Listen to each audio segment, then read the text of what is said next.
Joining us here on the show is my friend Geoff Schwartz. Geoff, good morning. I love how you said Sunbelt, considering it's Conference USA now. It basically is just Sunbelt disguised as Conference USA. It's right.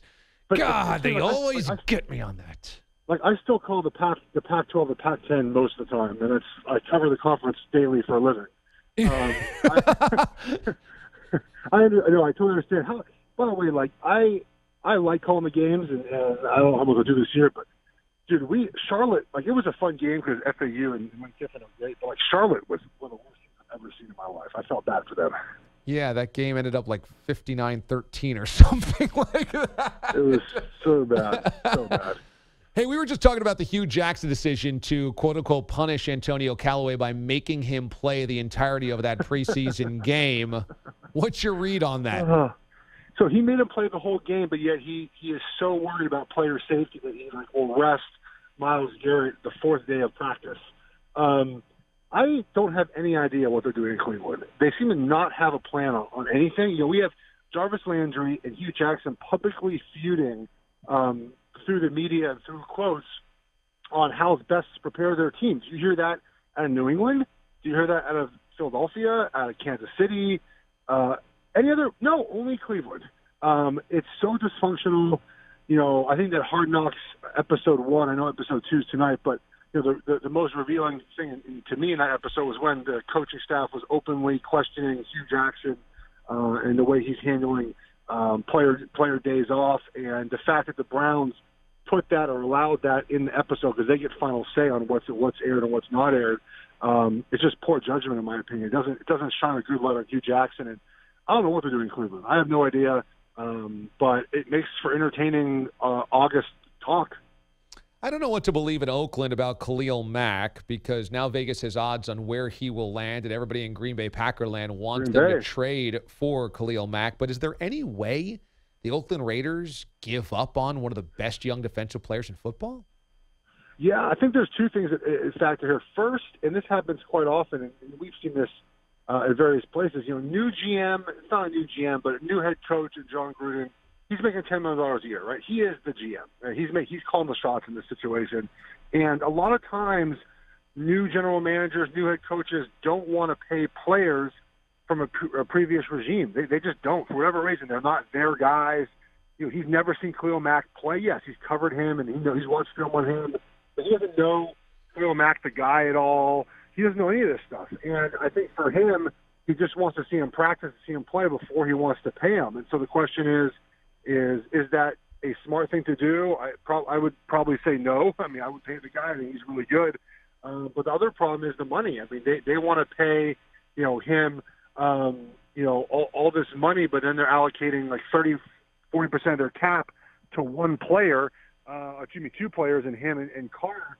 That's a lot of money spent on two players. So I understand kind of why they're trying to ship him. And if I were someone who had couple draft picks and some cap space, I go get him. He's a good player.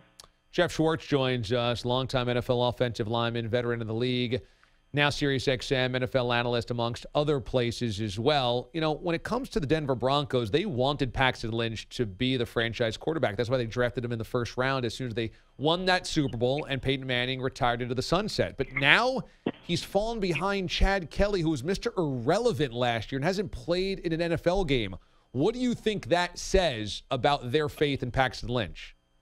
It means he's gone. I mean, they might have to pay him because, obviously, with being a first-round draft pick, but it's a swing and a miss by Elway. It's that simple.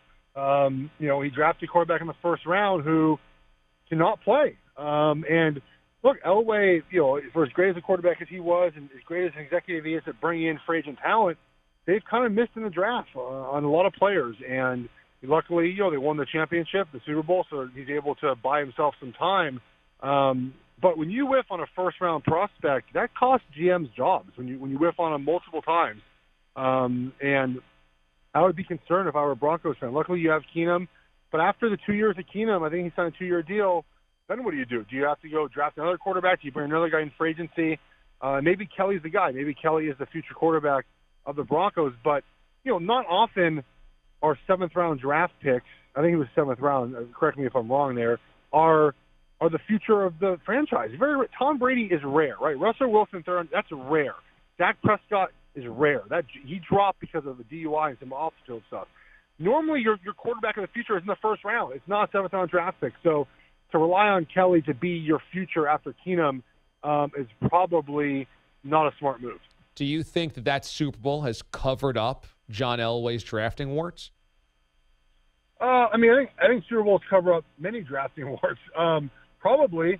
He's had, and look, he's been able to bring in, lots of veterans, which has been great. I mean, he's one of the few GMs who's made kind of this quote unquote dream team work, where he goes out and gets a Peyton Manning, goes out and gets a DeMarcus Ware, goes out and gets to lead through I think a trade he got him. But like just bringing in players to form a dream team, most places can't do that, and it has not worked. He made it work, but now what's the next transition? But I'll tell you what, you talked about Vegas and Khalil Mack.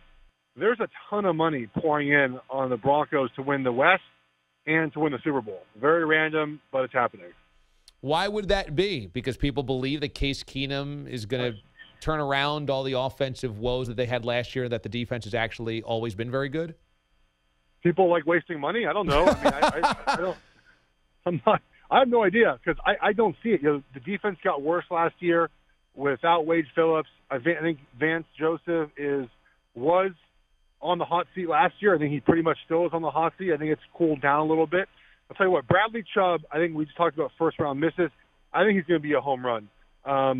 He was really good without pads. They put the pads on. We talked to Tyler Columbus the other day on one of my shows.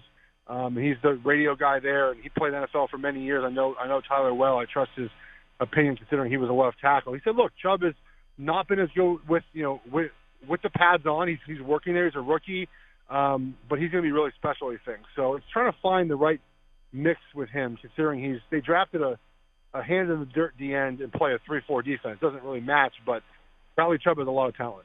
Geoff Schwartz joins us to break down the NFL. Washington loses Darius Geis for the season. How do you think that affects Washington, their chances in that division, and I think Jay Gruden, who's trying to hold on to a job? Well, I don't think running backs matter is the wrong word to say, but they're just not as important in this NFL nowadays, and it doesn't worry me that much. I mean, he hasn't played a snap yet in the regular season game. How do we know how he's gonna, how he was gonna help this team? Obviously, he was a weapon, and they would find a way to use him. But that offensive line is really good when all healthy, and that's kind of an issue from time to time with them. They brought in Alex Smith, more efficient. I think more importantly is Jordan Reed healthy? I mean, that's more important to me than if Darius Geis is healthy. And if Reed is healthy and Alex Smith plays well and the line plays well, they could throw in you or I at running back and they'll be okay. Yeah, and Reed never seems to be completely healthy, so that's always an interesting question mark. We saw the Jacksonville Jaguars get into a fight, and then Jalen Ramsey suspended because he went after a reporter, and it made me wonder, this is a team with a lot of attitude, a lot of youth. Is it possible that they're not quite mature enough to handle having a target on their back after they went to the AFC title game? What'd you read from that situation? Well, I read that Jalen Ramsey got a week off of camp. That's kind of nice. Yeah. Fantastic. I mean, like, seriously, are we suspending him for camp? Like, that's really sending a message. Jalen, here, go. You have lots of money anyway, so the fine is not going to hit you that hard. Go stay home for a week and miss a preseason game too. Like, really big deal. I don't know. I don't know if immature is the right word, but they definitely like to talk a lot. And I don't know if that. The question is always, you cover sports, you talk about sports, you've been a sports fan. When the teams that talk loudly, when they start losing, what happens then? They start to unravel, right? So if they start losing this year, which I don't think they're going to be as good as last year, how about this? There are 11 starters on defense. I think 176 total games, 11 times 16, something around that range. They missed 4 total games for injuries last year. So they got lucky last year. They had no injury concern. So what happens when they get guys injured this year? They're not as good, let's say. Does the talking turn into a negative? And it normally does. We saw with Seattle how that ended up. They only had won Super Bowl, close to a second, but didn't finish. So if they keep winning, it's not a concern. If they lose, it'll be a concern. Geoff Schwartz joining us, SiriusXM NFL analyst. Follow him on Twitter as well throughout the preseason for the latest. He's always fantastic there. Check him out on Twitter and everywhere I think that football analysis is happening. You're there. Good Morning Football yesterday was a lot of fun to see you there. Keep it going, big guy. We'll chat again and hopefully not too much more about Charlotte football. I'm not planning on that, but yes, it'd be great to chat again. Talk to you, everybody. All right, buddy. See ya. Geoff Schwartz joining us this morning on the show. He and I called FAU versus Charlotte